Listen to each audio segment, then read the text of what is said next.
The Timberwolves just shut down the Lakers, and they low-key exposed them by funneling Luka and LeBron to the rim, not allowing them to get assists. You can have yours, but you're not going to get everybody else involved, and then cooking them on the other side of the floor, because the Lakers, yes, they have a nice 1-2-3 punch on offense with Luka, LeBron, and Austin Reeves, but defensively, they can't guard a soul. Luka Doncic doesn't have a chance in the world at guarding Anthony Edwards in a phone booth.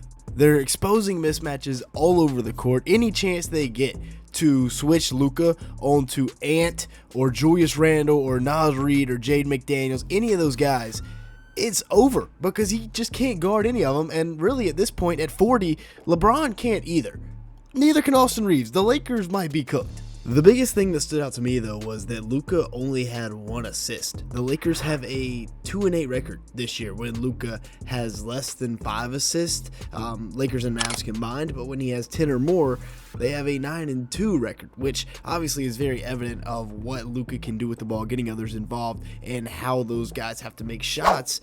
He had 37 points and 8 rebounds in 38 minutes. That should be enough to win you a game from your best player, but the other guys just did not contribute. Like we said, he only had 1 assist. The 3-and-D guys did not get going. Now, he was only a -12 on a night where they lost by 22, but guys like LeBron were a -25. Luka was at least able to score to be able to make up for not guarding. LeBron and Austin Reeves were not able to do so. LeBron finished with 19 points, 5 rebounds, 3 assists, 2 steals in 36 minutes. And the same thing, when Luka and LeBron combined for 4 assists, that is not good because the rest of your roster is not getting going. They are not getting those shots that Luka and LeBron make it easier for them to knock down, like the catch and shoot threes. And give all the credit in the world to the Timberwolves. They were able to defend the three-point line very well. They were able to not let those two get the other guys going. And Anthony Edwards and, well, really the role players for Minnesota dominated this game. How they're going to guard Ant going forward is a huge question. They start with Austin Reeves right here.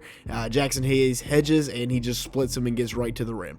Horrific defense. Same thing right here. Austin Reeves is not the answer to guard Anthony Edwards going forward because look how easy he creates. He creates like 6 feet of space. It's like COVID restrictions type of space. And then Rui steps up and he just steps through and knocks it down. You can't lose him in transition. He is the best shooter in the NBA this year. And then getting downhill as well. Rui jumps a little bit too early, goes for the inside hand lay. Once again, pulling up. You can't lose Anthony Edwards in transition because he will make you pay. He made the most threes in the NBA this season, and the Lakers did a horrific job of finding him and matching up in transition. And then to make things even worse, they tried to stick Luka on him, and like I said, Luka couldn't guard Ant in a phone booth, much less on a basketball court.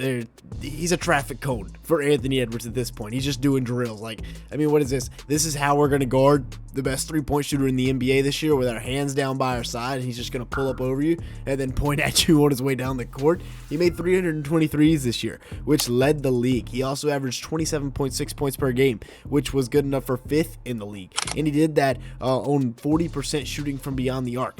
He only put up 22, 9, and 8, which was almost a triple-double. I say only because he was 8 for 22 from the field, which is not great, but 4 for 9 from 3. He's developing into one of the best shooters in the league in front of our eyes, and he's been known as a slasher. Like I said, he is averaging 27.6 points a game, which is 5th in the league, 5.7 rebounds, 4.5 assists, becoming a much better passer, as well as a three-point shooter, just, developing his game, 45% shooting from the field, 40% from 3 on about 10 attempts, and this duo was much better than I ever dreamed it was going to be. I apologize because Julius Randle and Anthony Edwards are a formidable 1-2 punch. He's 6'9", 250 pounds. It's tough to stop him coming downhill, and they're 19-4, well now 20-4 after beating the Lakers since Julius Randle has come back from injury. He is shooting 38% from 3 since his return and 41% on the corner 3 since coming back from injury, being able to knock it down very, very efficiently when other guys are getting him the rock on the catch and shoot. He's doing no more of that pull-up 3 nonsense. We don't need that out of Julius Randle. We need catch and shoots and then getting downhill right here. Nice little slip and then hits the lob to Rudy because Rui was in a bad situation. And then once again, trying to guard Julius Randle with Luka Doncic is not ideal whatsoever. He's going to absolutely sell out for this ball fake, leading to Julius Randle getting a great look at it, a second chance, and an and one. Not good. And then like we talked about earlier, LeBron, he's 40. it's going to be tough for him to guard a guy like Julius Randle. And he only had 16 points, 5 boards, and 5 assists. It's not like he had 30, but he still had a very big impact on this game. And then somebody that had an even bigger impact was Jaden McDaniels. He was really solid all night long. 25 points, 9 rebounds, 2 assists, a steal in 33 minutes last night. Once again, trying to guard people with Austin Reeves and Luka Doncic is just not going to work out. Jaden McDaniels is a 6'9", 6'10" wing. He's going to be able to hit this fadeaway, and Austin Reeves is like 6'5". There's nothing he can do about it. Yes, they have a trio of great defenders on the wing, but when they run this lineup and others like it, it's going to be really tough to be able to match up with those guys, with at least two of probably LeBron, Luka, and Reeves on the court at the same time. Once again, knocking down the corner three. Since March, he is shooting 39% on the corner three. And this is it's a great sign because McDaniels was not shooting it great, to say the least, from the three ball early on. Now, if you've made it this far into the video, make sure to hit the like button. Leave me a comment down below and hit that subscribe button. We're looking for about 300 likes on today's video. As you can see here, a large majority of the people that watch these videos do not subscribe, so if that is you, go ahead and fix that. Now, let's talk about Naz Reid himself, who is an absolute stud. Getting downhill. I mean, you bring this guy off the bench who's 6'10", 250, and plays like a point guard, it's going to be impossible. They once again try the genius idea of throwing Luka at him. We'll see what happens. Luka provides very minimal effort. He gets downhill and finishes over Rui Hachimura, who he's got a 2-inch height difference on. Then knocking down threes over Jared Vanderbilt. And watch Vanderbilt trying to come down to double Randle in the post.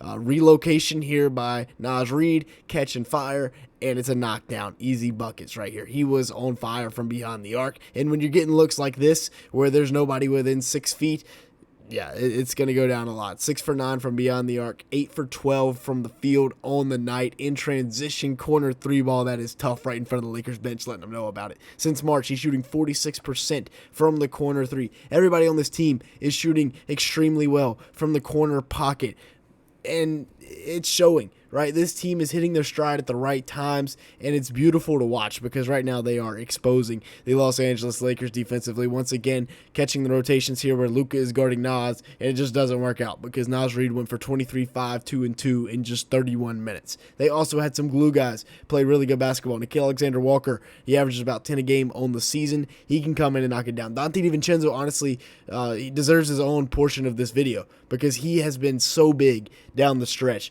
for the Wolves, out in transition right here with the chin up. And then Uncle Mike Conley doing it still, even at the old age of, 38 at this point. And yeah, this Wolves team is going to be tough to stop. I don't know how the Lakers are going to stop them. Now, yes, there's only been one game, and maybe this is a little bit of an overreaction, but how the Lakers score is by having LeBron, Luka, and Austin Reeves on the court.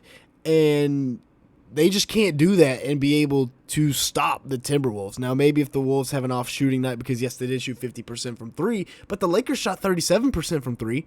It wasn't like it was a bad night for them. The Wolves' best scorer in Anthony Edwards was 8 for 22 from the field, and they still won by 22. A really impressive win for the Wolves last night. With that being said, that's going to be it for today's video. Thanks so much for watching. Make sure to hit the like button. Leave me a comment down below and hit the subscribe button if you did enjoy at any point. And with that being said, thank you so much for watching today's video.